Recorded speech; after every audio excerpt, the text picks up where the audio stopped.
Assalamu alaikum wa rahmatullahi wa barakatuh. And good morning to all of you. Is it still morning? This promises to be an exciting conference after that opening address. And it's going to be more exciting this afternoon when we listen to Hugo Salinas Bryce and the others. I thought that we had concluded our effort to define money, but Bill Still has reopened the subject this morning in a very daring way.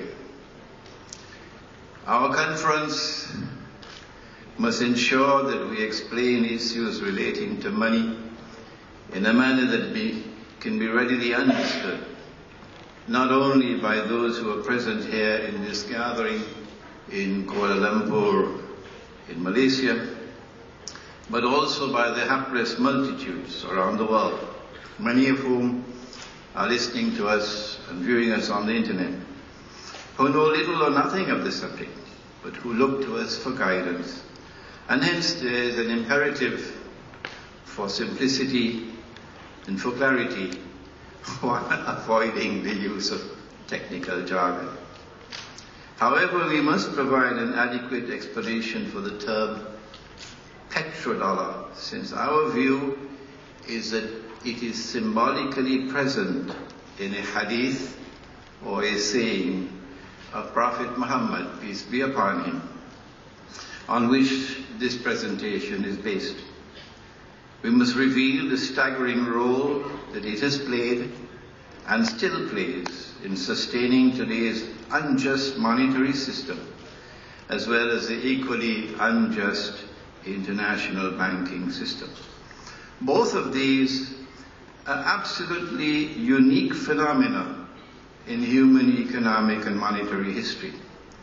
No one in history has ever experienced this unique injustice and oppression that mankind now experiences in the worlds of money and banking, in the strange worlds of money and banking.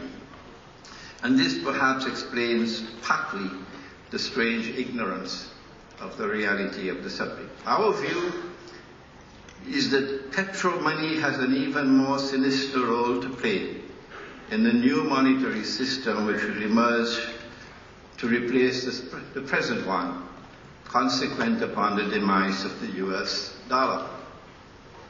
The monstrously unjust role played by the monetary and banking system in the affairs of the world today, and now this is my most important statement. This cannot be adequately explained if we restrict ourselves to purely economic and monetary analysis. Rather, there are important non-economic and monetary questions which must also be answered if we are to fully understand the subject.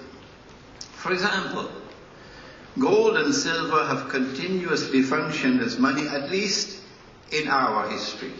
1400 years of our history. Until modern Western civilization emerged with an agenda of establishing its dominion, a strange and mysterious agenda of establishing its dominion over the rest of the world. Western wars of aggression led to colonization of much of the non-European world. And so now I ask some questions. Is it by accident or by design that decolonization resulted in the rest of the non-European world being incorporated into the mysterious and ominous European monetary system in which, for the first time in human history, mankind was prohibited by international law from using gold as money, and in which money with intrinsic value was replaced by money with no intrinsic value, prohibited. Is it by accident or by design that the new European monetary system supported a European-comprised banking system which together operated in such wise that they and their clients grew incredibly wealthy while the rest of the world was imprisoned in increasing poverty and destitution. Has that economic impoverishment led to political servitude? Is it true or is it false that modern political servitude invariably implies conformity with the Zionist agenda? Is it by accident or by design that European Zionist Jews and Zionist Christians have a firm control over that monetary and international banking system and are using it to the advantage of the State of Israel? Is it by accident or by design that the modern secular West continued the jihad that they call the Crusades, waged by medieval Christian Europe to liberate the Holy Land from Muslim rule until success was finally achieved in 1917? Why did non-European Christians refrain from participating in a Christian jihad? Why did Western European Christians fight their Eastern Christian brothers in faith while making their way in a Christian jihad to the Holy Land? And finally, is it by accident or by design that the West then presided over the birth of a State of Israel in the Holy Land, some 2,000 years after Holy Israel had been destroyed by divine decree?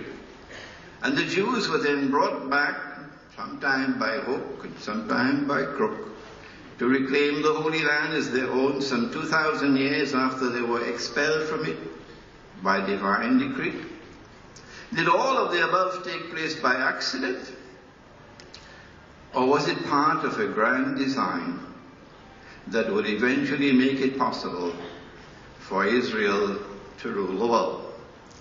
Why would Israel want to rule the world?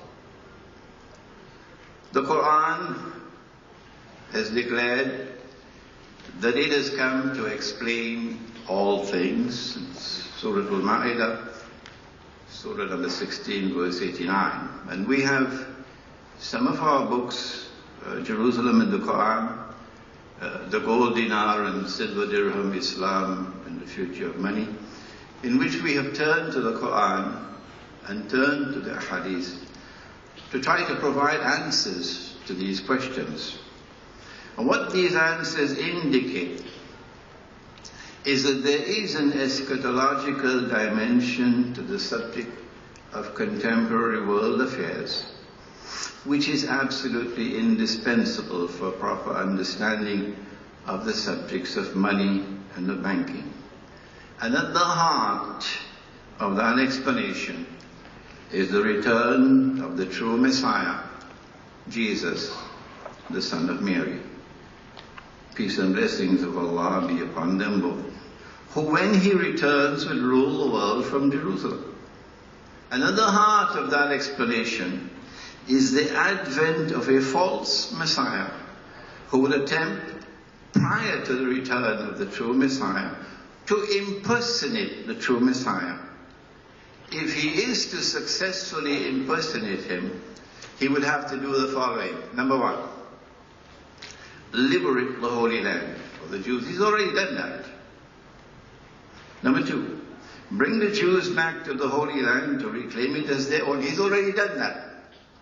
Number three, restore a state of Israel in the Holy Land and deceive the Jews into embracing it as Holy Israel. He's already done that. Number four, cause that imposter Israel to become the ruling state in the world. I recognize Dajjal, the false Messiah, as the actor responsible for all of the above. As a consequence of our Islamic eschatology, we were able to understand events unfolding in the world for quite some time now as preparatory to the establishment of a Zionist-controlled world government, world economy, and universal currency or global currency. Our eschatology also allowed us to recognize petro-money as located at the very heart of Dajjal's quest to rule the world. We turn now to the European monetary system, which we referred to recently. In the wake of the First and Second World Wars, a new European monetary system was established at the Bretton Woods Conference in 1944. Agreement was reached among the Western rulers of the world on a monetary system in which only one currency, the US dollar, would be redeemable in gold. You could take the dollar and get the gold at $35 an ounce. Dr. Mahathir made reference to it. All other currencies in the world would have their value determined in relation to the US dollar. Our Islamic analysis of this strange new monetary system can be found in my book, The Gold Dinar and Silver, Dirham, Islam and the Future of Money. But this was, in Islam, bid'ah, an innovation as high as the mountain. It seems, however, to have escaped Islamic scholarship. Secondly, only governments, through their central banks, could redeem dollars for gold. Ordinary people could not do that. An institution known as the International Monetary Fund would be established, and each member state would be required to deposit 25% of your gold reserves with the IMF. These provisions were in reality quite flimsy, and they gave the false impression that the new monetary system was somehow anchored in gold. In fact, the gold that was deposited with the IMF functioned merely as a means through which state could seek loans on interest from the IMF. But more importantly, to the extent that the member state faithfully complied with the requirement of depositing that gold, the IMF would know the extent of gold reserves of each country in the world. This was further assured through the requirement that member states must report to the fund all sales and purchases of gold. What was not disclosed was that the US dollar would remain redeemable in gold only for as long as it was convenient for the US government to honor that obligation. What was not disclosed was that the US dollar would remain redeemable in gold only for as long as it was convenient for the US government to honor that obligation. Just as ominous was the other possibility that the US government could renege on its legal, that if the US government could renege on its legal obligation to redeem dollars for gold, it could also refuse to repatriate the 25% of gold that it had stored.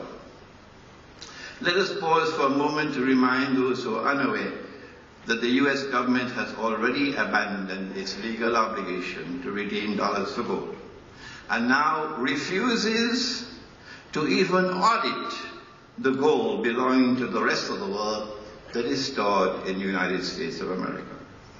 Strangely and mysteriously, the use of gold as money was prohibited in the Articles of Agreement of the IMF. Nowhere was an explanation offered for this strange prohibition, and conveniently so.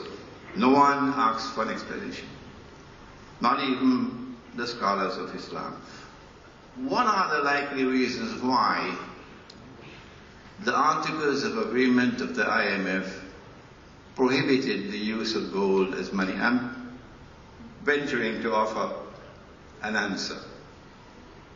Number one, to prevent the possibility that gold used as money could challenge and could cause a collapse of the bogus paper money monetary system.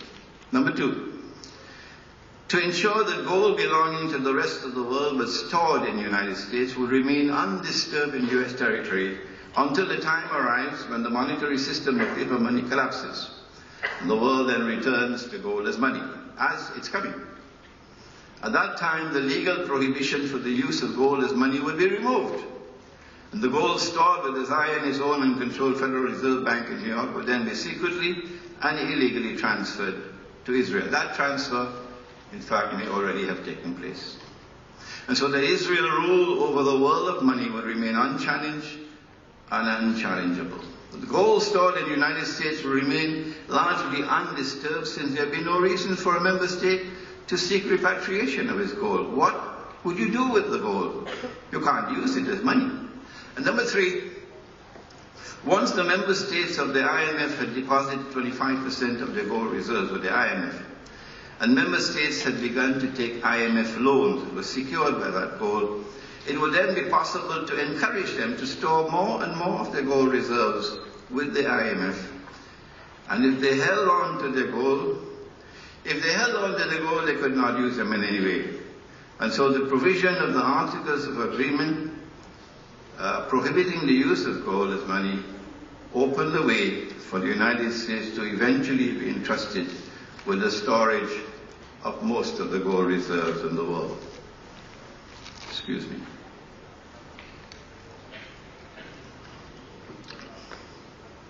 It is absolutely amazing that the world of Islamic scholarship never responded, since 1944, up to this day, to the IMF Articles of Agreement, to point out that Allah Most High made the use of gold and silver and commodities of food consumption as money. He made them halal. Gold and silver and articles of food consumption as money.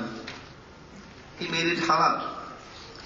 And if you make haram what Allah made halal, if you make haram what Allah made halal, then according to the Quran, that is blasphemy.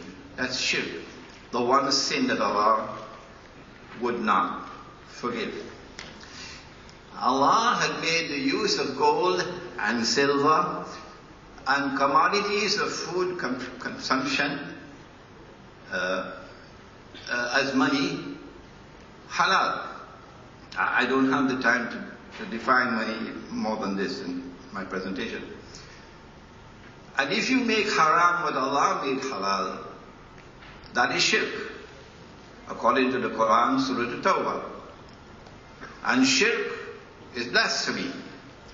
And the Quran says this is the one sin that Allah will not forgive.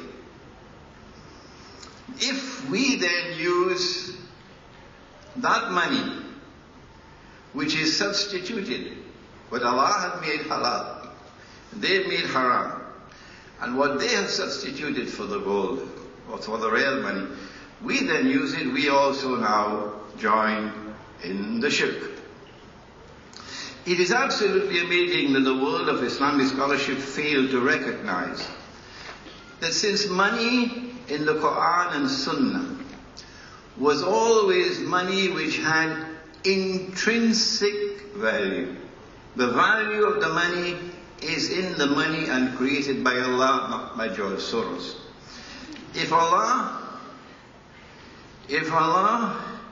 had given us money which is always money with intrinsic value, then it was an abandonment of the Quran and of the Sunnah to turn and accept money with no intrinsic value. The paper money was bogus. It was fraudulent. It was haram. But kindly allow me to also say, Islamic banking doesn't appear to have understood that as yet. In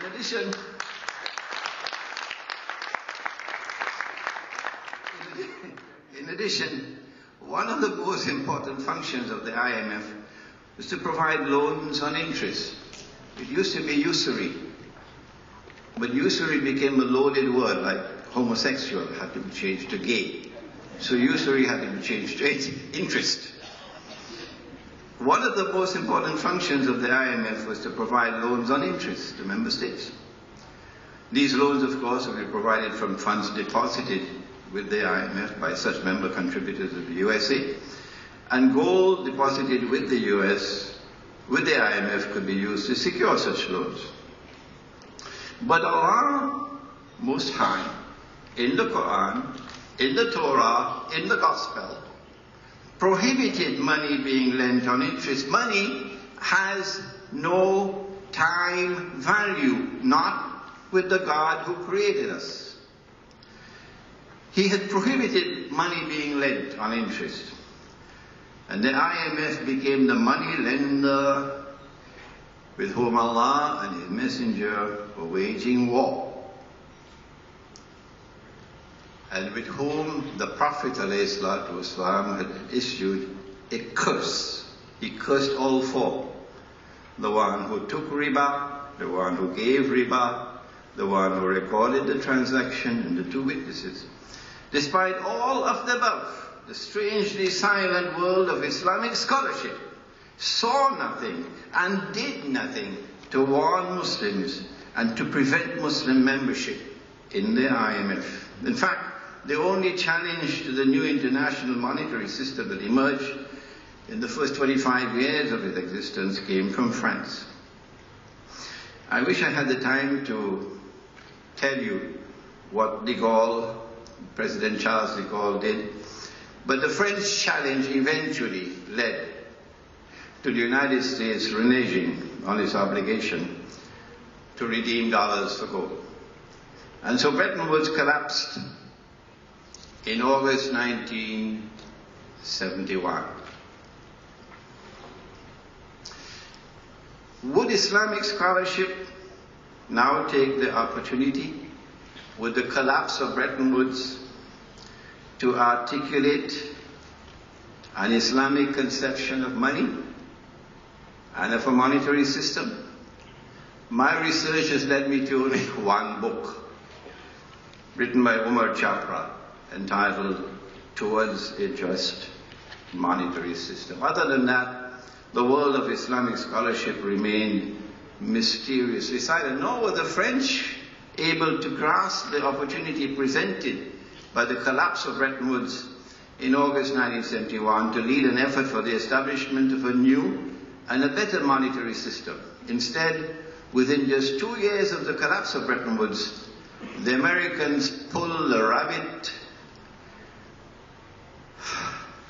Within 2 years of the collapse of Bretton Woods, the Americans pulled the rabbit out of the bag and stunned the world in the wake of the October 1973 Arab-Israeli war and the simultaneous Arab oil embargo on the United States, with the surreptitious establishment of a stunningly cunning petrodollar monetary system.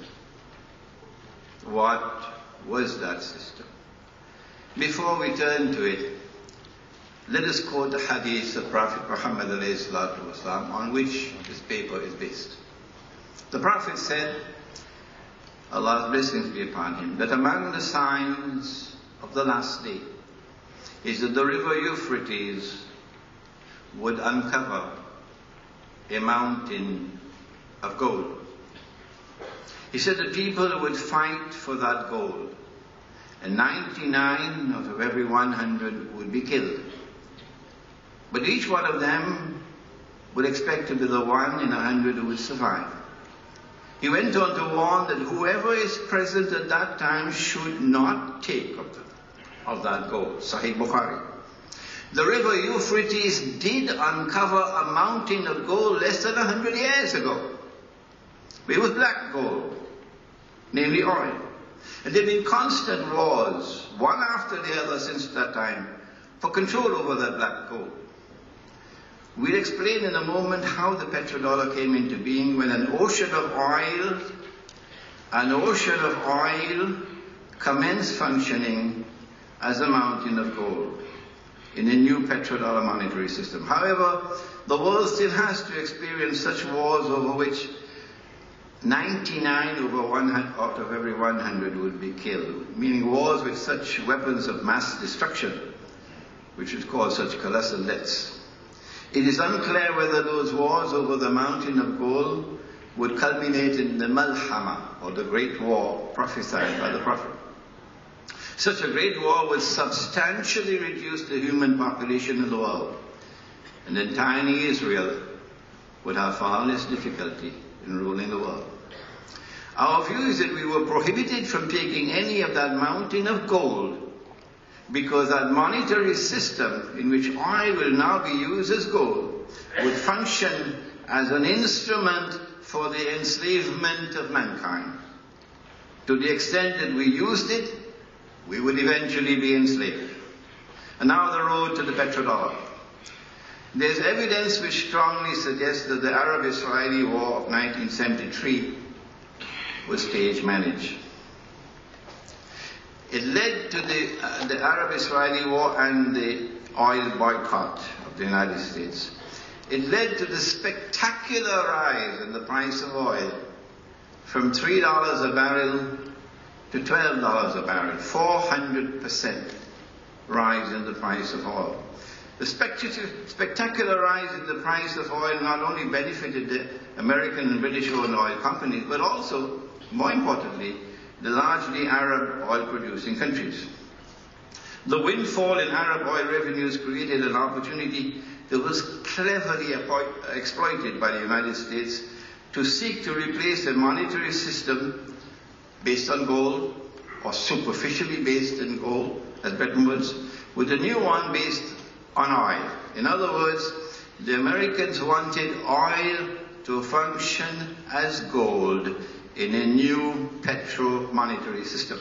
Henry Kissinger, the American Secretary of State, successfully negotiated with Saudi Arabia's King Faisal an agreement requiring oil to be sold for only US dollars. Saudi Arabia then persuaded the other Arabs to join, and that's the birth of the petrodollar. Excuse me.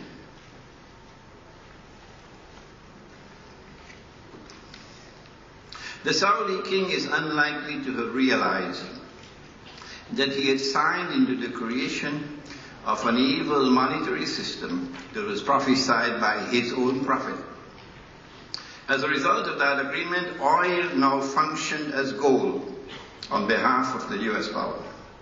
The agreement was manifestly haram.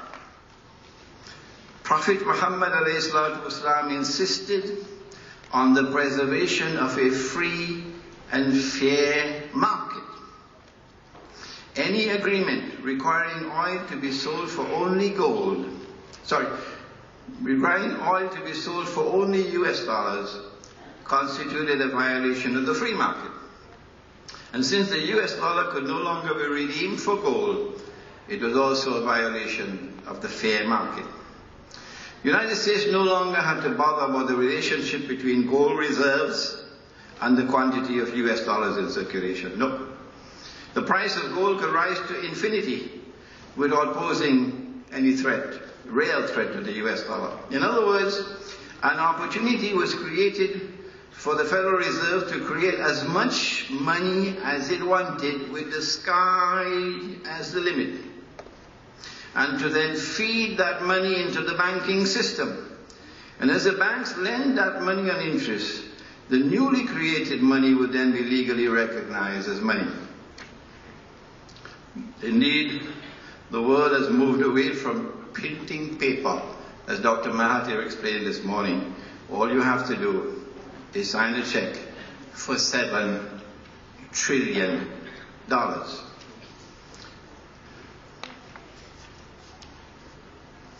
Kissinger also got agreement that windfall profits that will now come to the Arab oil producing states from the ever rising price of oil consequent upon the ever falling value of the dollar would be invested in Western banks in what common people recognize as fixed deposits. They would invest in their petrodollars in US Treasury bonds, for example. And so petrodollars would transform them into moneylenders on interest. I suspect that the quid pro quo for this agreement was a secret defense treaty in which the United States guaranteed the security of the state of Saudi Arabia. We are now located at that moment in the historic process, when from our eschatological perspective, Dajjal is about to transit to the third and final stage of his mission. And you read Jerusalem in the Quran, you'll understand what I'm talking about here. In the first stage of his mission, about which the Prophet ﷺ had spoken, the world experienced the emergence of Pax Britannica, with the sterling pound emerging as an international currency. That didn't happen by accident. In stage 2, Pax Americana replaced Pax Britannica, and the US dollar replaced the sterling pound as the international currency. This is not by accident.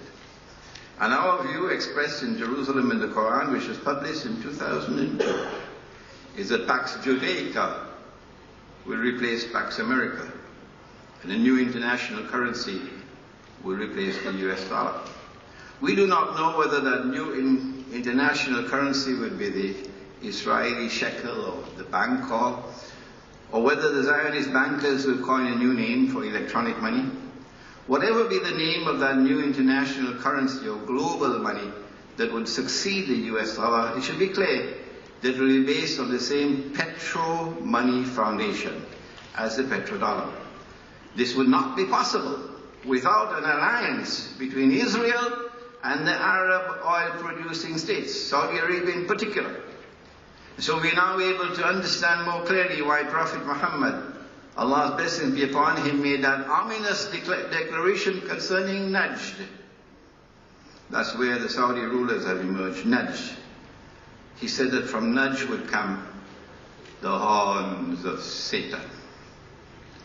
The greatest of all dangers posed by the petro-money monetary system is it allows the Zionist-controlled banking system to create as much money as they wish. There is no legal limit to the creation of money. The sky is the limit. And then they will lend it to Egypt. And then Egypt will have to toe the line to get the IMF loan. There is no legal limit to the creation of money.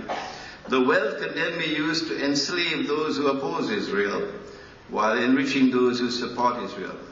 In fact, many people in the world today already live at the door of that slavery. Now then, to end, how do we respond to the petrodollar? Since Prophet Muhammad, Allah's blessings be upon him, gave the order, he said those present at that time should not touch that gold. The implication is that Muslims in particular have a religious obligation to stop using today's paper, plastic, and electronic money that is bogus, that is fraudulent, that is haram. We have counseled a strategy of defiance of the legal prohibition of the use of gold as money. However, in view of the possibility of state violence in response to gold being used as money, since the IMF prohibits the use of gold as money, including gold coins being seized by the state, and since there is no legal prohibition of the use of silver as money, Hugo Salinas Price must be smiling now.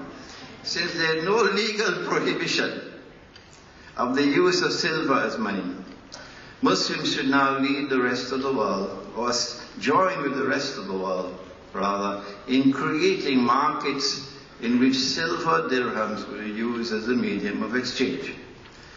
Whether it's the actual coin or an electronic coin can be debated later. The point is returning to real money. It is unrealistic to assume that there is any possibility of getting petro money out of circulation in the world of Islam. Hardly any government dares to defy the Zionists. And the ulama or religious scholars of Islam have so far refused to declare paper, plastic and electronic money now in use to be haram. Consequently, silver dirhams will circulate alongside petro money. What problems are we likely to encounter when silver coins circulate alongside petro money? I hope this conference will take up the problem. How should they be resolved? I hope this conference will take up that problem. No one, perhaps, has done more research on this subject, and I urge you to come out this afternoon. No one, perhaps, has done more research on this subject than our next speaker, Hugo Salinas Price of Mexico. Thank you.